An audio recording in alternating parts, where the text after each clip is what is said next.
গাজায় আবারও শুরু হয়েছে ভয়াবহ হামলা। শিশুর কান্না, ধ্বংসস্তূপ আর আশাহীন মানুষ। এই মুহূর্তে কি বলছে আন্তর্জাতিক বিশ্ব? আজকে জানুন বিশ্লেষণে। গত কয়েকদিনে ইসরায়েল গাজা উপত্যকায় নতুন করে ব্যাপক বিমান হামলা শুরু করেছে।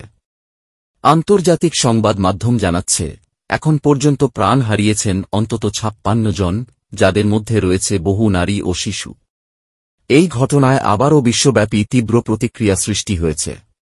স্পেনের প্রধানমন্ত্রী পেদ্রো সানচেজ বলছেন, গাজায় যা হচ্ছে তা কোনোভাবেই মেনে নেওয়া যায় না। এটি একটি মানবতাবিরোধী গণহত্যা। জাতিসংঘ মানবাধিকার কমিশনার বলেছেন, এই হামলা ভয়াবহ। বিশ্বের সরকারগুলোকে এখনই জাগতে হবে।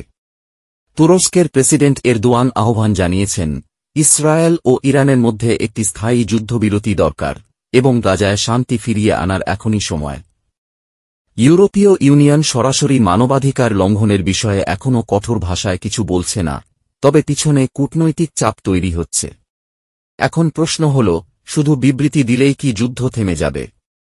গাজার সাধারণ মানুষ প্রতিদিনের জীবন হারাচ্ছে, অথচ বড় বড় দেশের শক্তি শুধু কথায় সীমাবদ্ধ।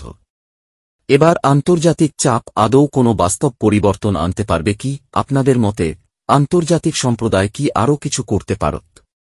আপনার মতামত নিচে কমেন্ট করুন।